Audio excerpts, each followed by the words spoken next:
Okay, take a look at what I have today. A Sony BioTracer Linear Tracking Stereo Turntable PS-FL77.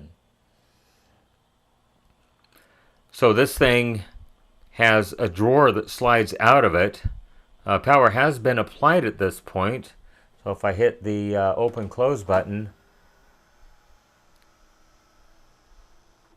the drawer does come out perfectly fine. Everything's good. So I'm going to go ahead and stop the cell phone at this point. And I do have a full-size spiral scratch that I will put onto this unit. I should have called it a spiral scratch player. And we'll close it. And we'll hit play, start stop as they call it here.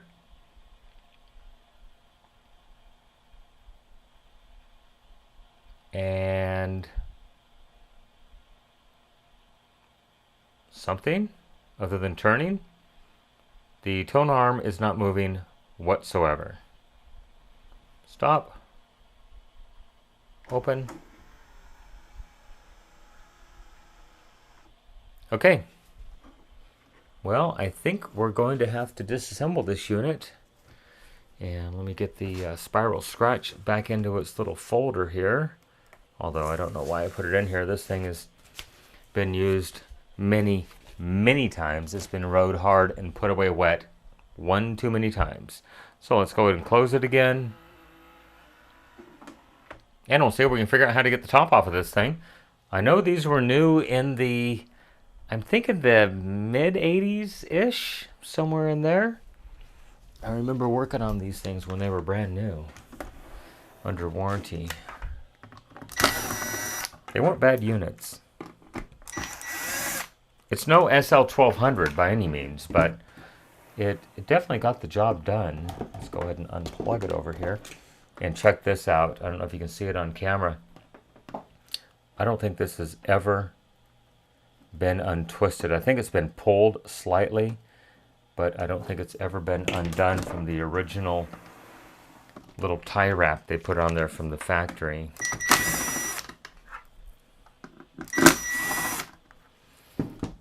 And I told this customer I'd try to take a really quick look at this thing.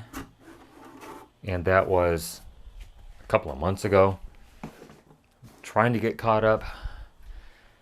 Things are just not working quite as quickly as I would hoped. Oh, and yeah, check that out. All these little, these are like 1mm screws. Now, as I recall,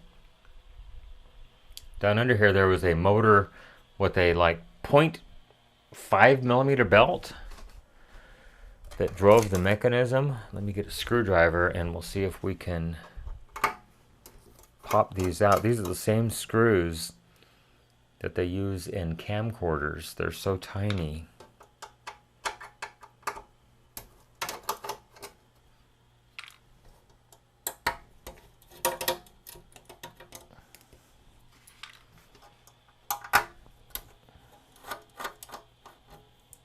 So it's got one that goes under, one that goes on top. Try not to strip these things out.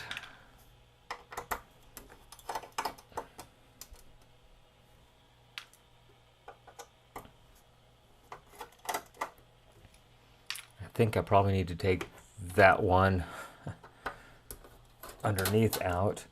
I'm sure they added all this extra metal for dampening. So there is how the tone arm actually slides back and forth. It does move just a little bit. And I'm trying to remember, I don't think this rotates. It's not like a spiral, but I may have to refer to a bit of service information, or maybe this whole back piece would come off. You know what, let's go ahead and try to open the drawer once again. Power has been applied once again. Open, close.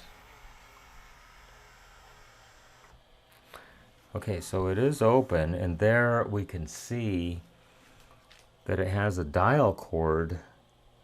Oh, it's all underneath, that's right. Okay, power has been removed. Oh, and look at this, a spiral. This is the tone arm. Look at that. You know what? I'm just going to leave this open like that. Oh, that's really interesting. I never really noticed that before, but this is actually a large potentiometer right here. And then there are the terminals for it.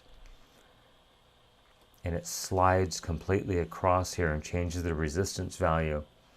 Oh, geez, I hope I don't have to clean that thing. So,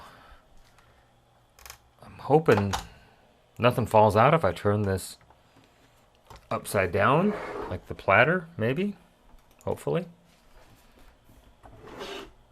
Got my hand on it. No. Well, the rubber part's coming off, at least. Oh, and I think it is going to pop off. Let's see if we can get a little leverage on it. There we go. Okay, so the platter's been removed, so it is safe to turn upside down. And there are the photodiodes. It uses this light. Might be kind of hard to see right here, but this little prism shines diagonally. And there's two photodiodes that detect whether the record is in place and whether it's a basically a 45 or a 33.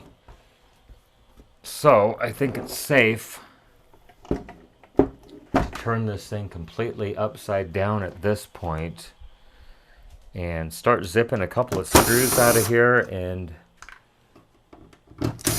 we'll just see what's going to happen.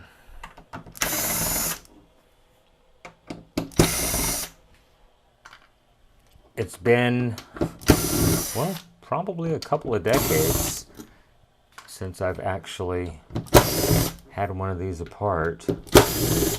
Hopefully it cooperates amicably, maybe, hard to say. And yes, I am using my egg carton screw container. I've got the cabinet screws here, all the little 1mm screws, and these are actually 3mm metric screws. And yeah, it's not going anywhere.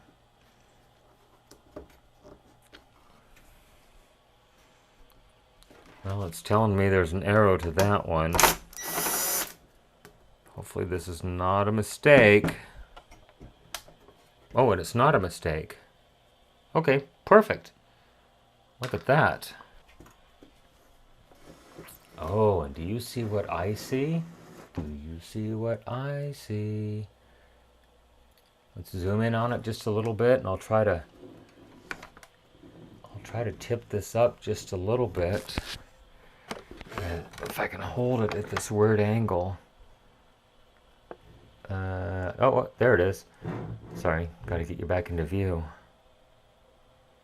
I don't think. Well, it is turning.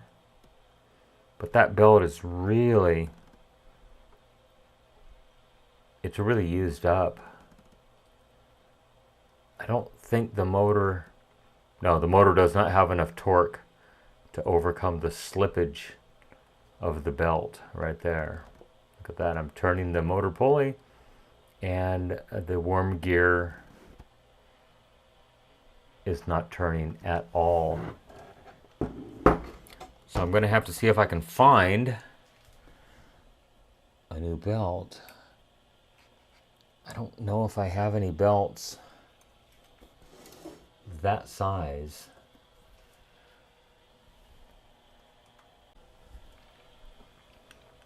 Well, I was going to grab my calipers and measure the belt, which I still can do. So we'll turn it to a 45-degree angle here. And it appears to be about 1mm in thickness. There's 0.99.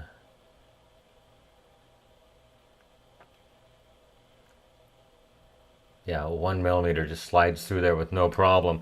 But then I thought, you know what? I'm just going to go ahead and get my PRB Measure a Belt 2. And it has these little grooves on the side of it here. Now they're in inches, so fits through that one perfectly. That's 046, and I cannot get it through the 040. Try to turn it so it's in there. It's very tight on 040, but it does fit in a 046, which is 3/64 of an inch. So we'll put it on this little doodad. I'm going to stretch it out till it just becomes taut. And according to this, it is about 2.75 inches. So I need to find one that's in the about 2.6 inch range. So this one measures in millimeters. Let's get you here in the center so you can see what's going on. So about 7.2. So I'd like to find something in the 6.6 range in centimeters. So let me see if I have something in the 2.5, 2.6 and about a 0.046 inch range. One moment, please. All right, let's get back over here to where the motor is. And let's go ahead and put it back in manual focus so it doesn't hunt. So this is the original belt that came off of this unit. And this is the closest belt that I have. But it's physically, I think it's a 1.5 millimeter. Make sure we're zeroed out. Yes, we are. 1.48. So yeah, 1.5 millimeter is the thickness on this one. It's, oh, can't even get it in there.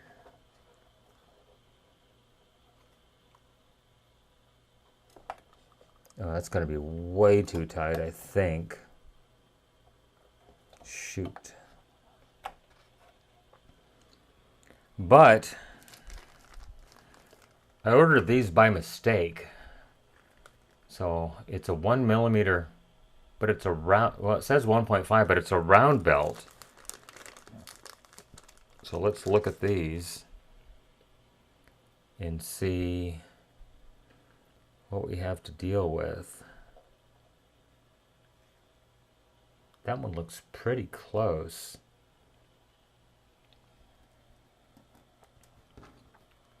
I need one just ever so slightly smaller.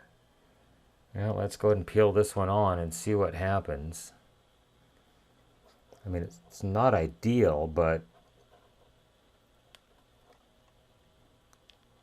sometimes you gotta use what you have, you know? If I can get it underneath there, come on.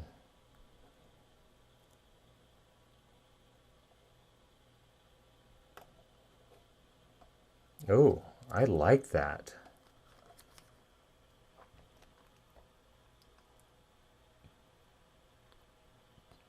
Can't be too much tension. This motor does not apply a lot of torque. It's just a very, very low torque motor. But it is moving, and I'm just barely applying any pressure to it whatsoever. I like that. So let's go ahead and clean this belt with some acetone. Even though it is a round belt, it's not square cut. That's what that means. All belts, well, they're all round, but this one is square cut, where you can see it's cut in a square cross section. This one is a round cross section. Okay, let's get some acetone, clean this thing up. I think I'll go ahead and add a droplet of oil to the bushing right here before we go any further. And I'm pretty happy with that. I ordered these belts by mistake. I thought they were going to be square cut belts. There we go, a little droplet of oil on there to lubricate that bushing. And we should go ahead and add some oil to that bushing. I don't think this will migrate, just to help things move a little bit freer, you know. Wow, there's not much play in that. Maybe 5/1000ths. Very tight tolerances. So yeah, paper towel and some acetone. Kind of hard to see, but there it is. I think one commenter said to go ahead and put the belt in boiling water. I'm not sure if I want to attempt that or not. Just want to remove any manufacturing residue that's on this belt.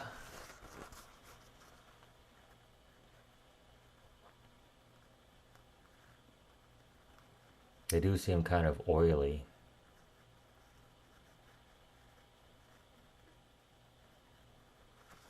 Okay. Pretty happy with the results on that. So let me grab a cotton swab back here. Whoops, sorry, pushed it out of view. Okay, we'll leave it right there.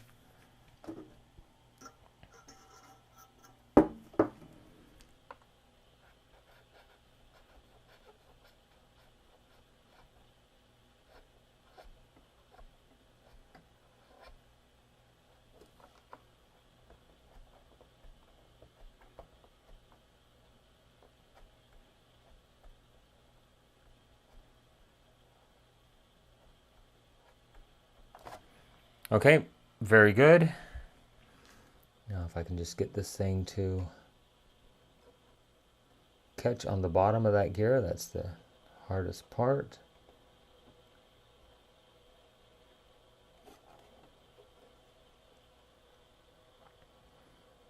Okay, pretty happy with that. One more little dose of acetone.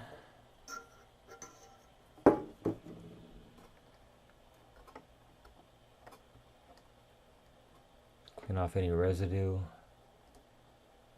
that might be on the bottom of it.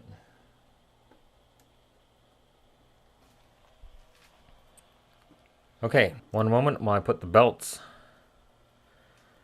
back in the little package.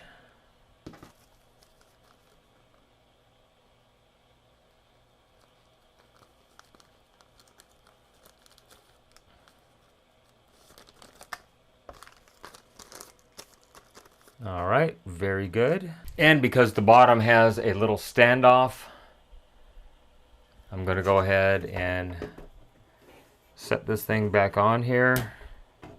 Maybe.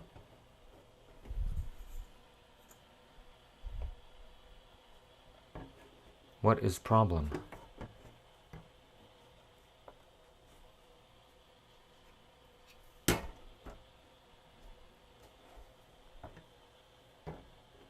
The back goes on.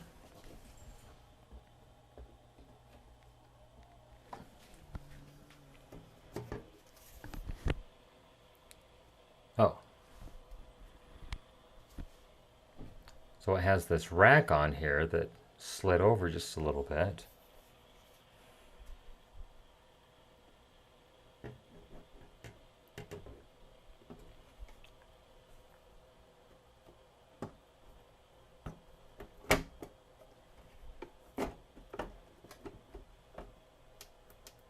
Okay, that seems to be pretty good.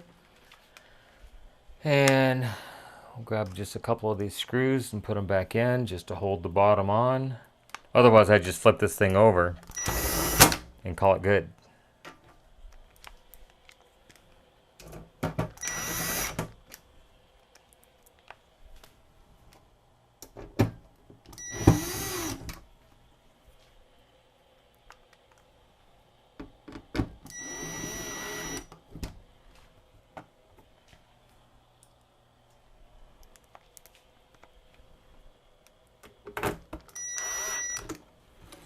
Alrighty, get that thread lock off of there. And let's flip it back over.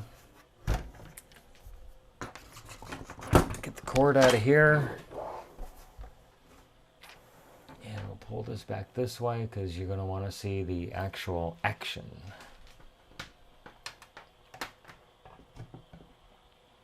Okay, power is still off. Let me get the platter.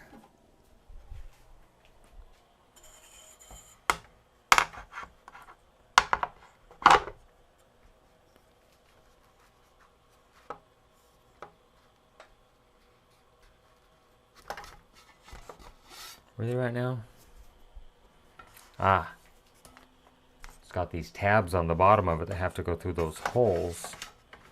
So you have to get this. Ah, come on. Okay, so put that up there like that. That looks good.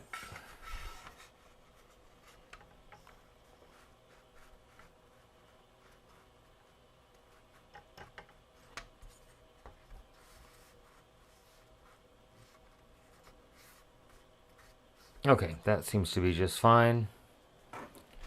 Power this thing on. And it's probably going to want to close right away. So we'll open it back up.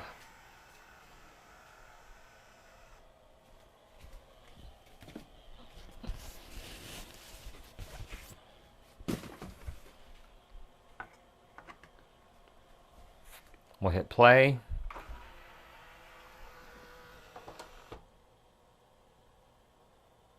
And start stop. Now it's not turning.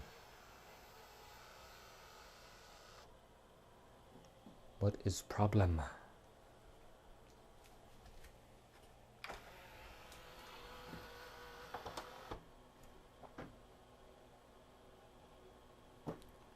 Oh, really right now? It was turning just a moment ago.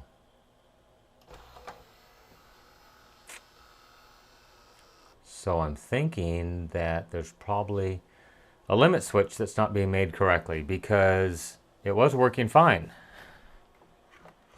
Wonderful.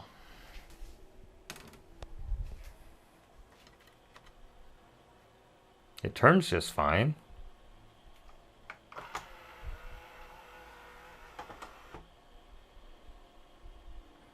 But I'm not pressing any buttons right now.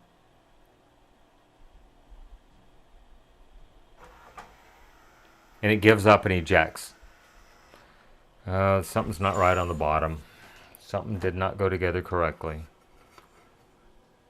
All right, platter coming off once again.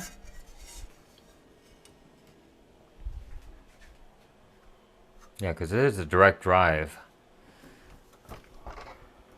There's probably a switch that's not made right. My fault, I'm sure. All right, power off.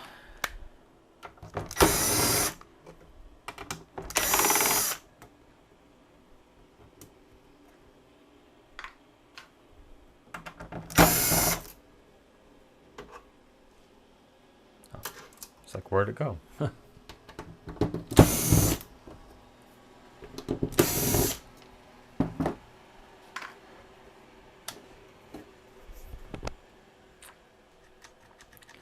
Okay, so there are the limit switches. That's what tells it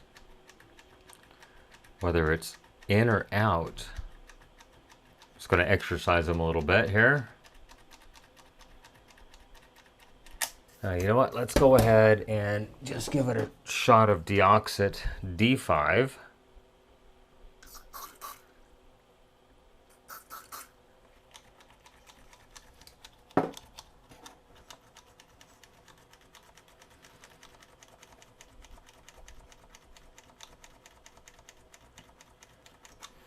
So I'm going to push this partially in because I think what's going on is these little tabs right here push those switches in and out.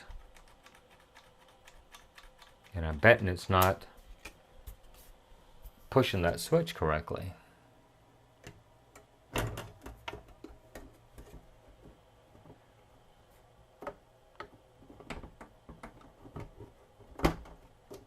Okay, that is in.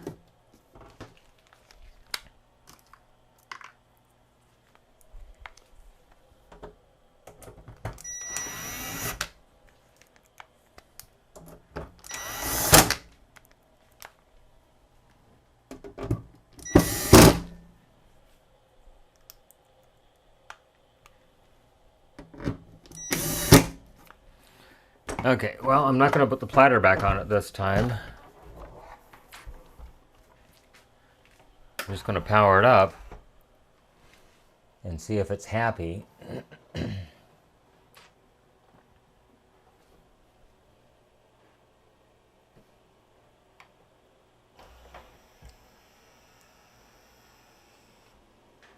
Well, it's pretty happy going that way.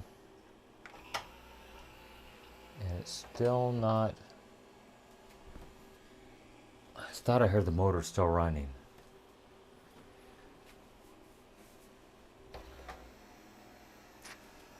Ah, shoot. What is going on with this thing? There's the switch. It's got to be hitting that tab right there.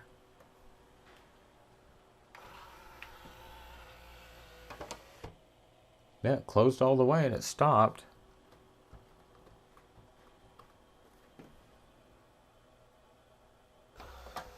And then he ejects back out. All right, well, I'm gonna pause this because it's already been 15 minutes and see if I can figure out what is going on with this thing. Okay, so I'm not sure what was going on, but there was a gap here previously. I tipped it up on its side and closed it, and the gap went away. And so now if I look at the position of this switch right here in relationship to the back panel, it should be made at this point. So I'm going to put this on a little farther back and see, it's trying to push it back out.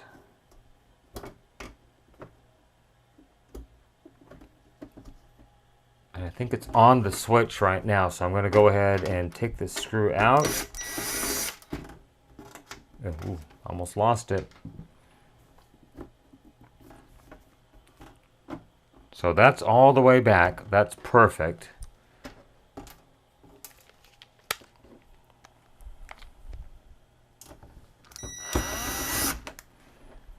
So I think it wasn't going back all the way. I don't know why. It's a Sony thing. It's got to be what it is. It's a Sony thing.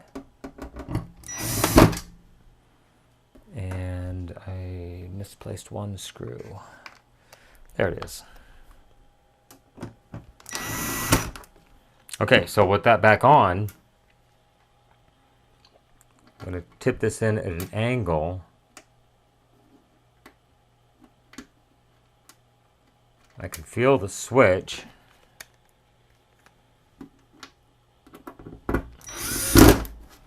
So we'll put it in just like that. We'll flip it back over.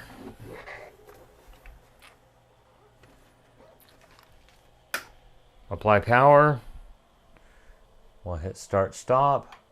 And the motor does actually turn at this point. Very good. And the tone arm moves. But it knows there's no record because it sees light, especially with the video lights on right here. So we'll put the platter back on in this position. Maybe I just have the order of assembly incorrect.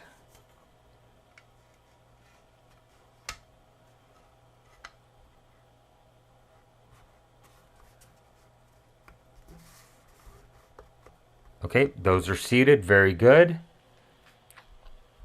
Now the big test. Open. Oh, start, stop. Okay, so open.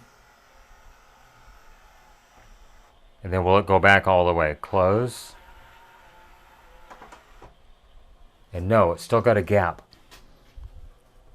Something... I just barely moved it and it made it. And now it's trying to play. Alright. Well, I think I've wasted enough of your time, so... I don't know what's going on. What is holding this thing up? Probably somebody knows. But I'd say I have it fixed. Let's put a record on it and see if it actually wants to play. Okay, so now it should play. Now it's still trying to open and close. I think something... Ah, I see it. There it is, right there. That top. It's the freaking top. So I'm going to hit start, stop. I'm going to hold this down. Well, maybe not quite that far. Ah, my bad. Let me move this back and show you what I'm talking about. This one side is sitting up higher than the other side is. There it goes. I think I just need to have the top on it, possibly. But there it is, actually playing.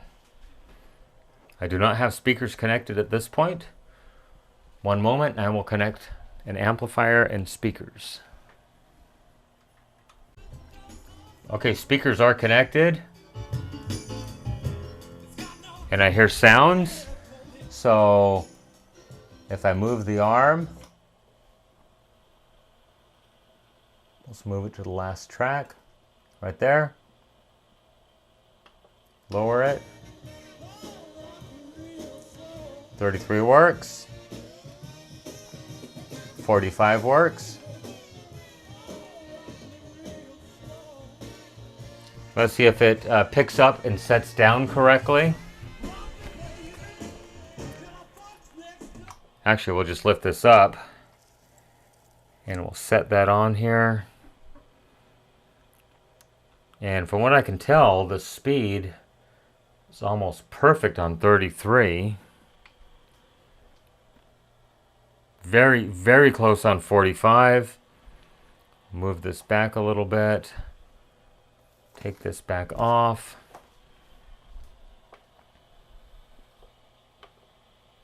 Okay, that should be the end. Drop it. It should lift up. Perfect.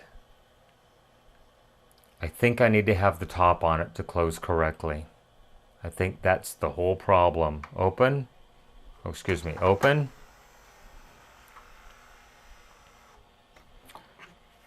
Okay, let's grab a 45. And we'll see if it wants to play it.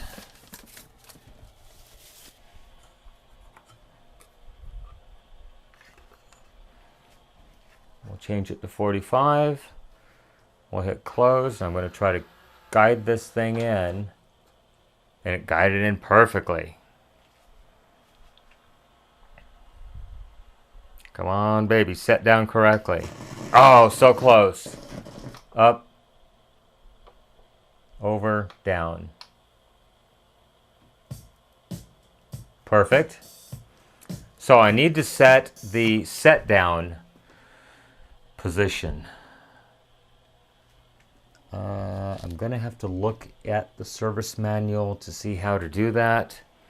It's off by maybe a 1/16 of an inch.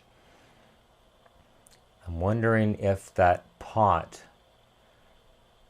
has an adjustment to it. Okay, well, it's late. I'm going to close this video out and maybe come back to it tomorrow. I'm not sure. So before I go, I noticed there's a little adjustment right here. I'm going to go ahead and turn it. That was thread locked, so I turned it about 1/8 of a turn to the right. And we'll hit start stop again. And see if it makes it better or worse. Oh, so close. We'll give it another 1/8 of a turn to the right. We'll hit start stop again.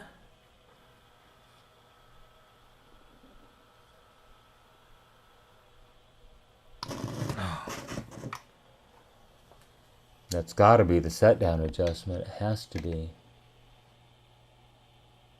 Okay, so there's about 1/2 a turn total.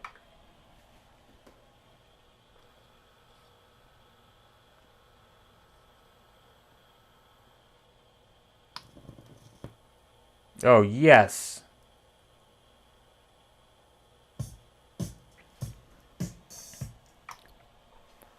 We'll try it one more time on the other side.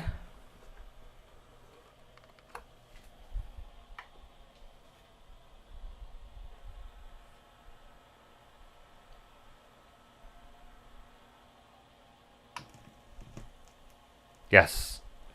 I'm very happy with that. So I'm going to go ahead and put all the screws back in it, put the top back on it, and hopefully we can open and close this thing and it will work absolutely perfectly.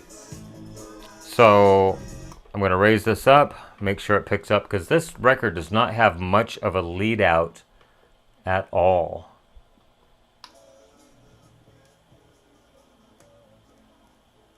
I wonder if it senses the amount of motion, the movement, like the wobble in the 78 RPM records would do. Yep, perfect. Okay, let's get this out of here. And put this back in here.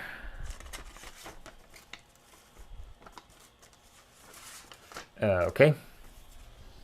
Let's see if it sets down correctly on a 33 now.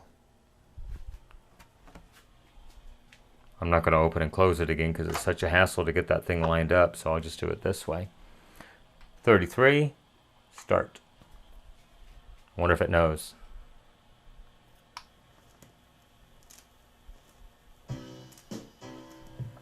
Perfect. I'm loving it, like McDonald's.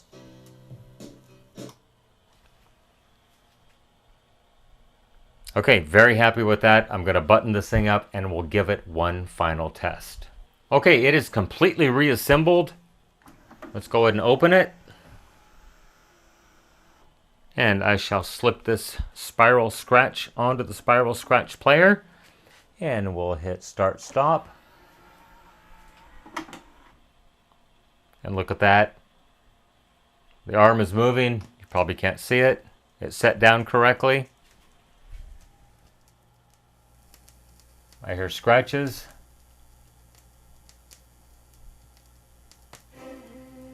There is actually music on the spiral scratch. Okay, so I'm going to say that is a confirmed repair. It is working excellent. That's all there is to say about this. It just needed a replacement loading belt. There it is right there. You can see it. Just a little bit stretched out. That's all that it was.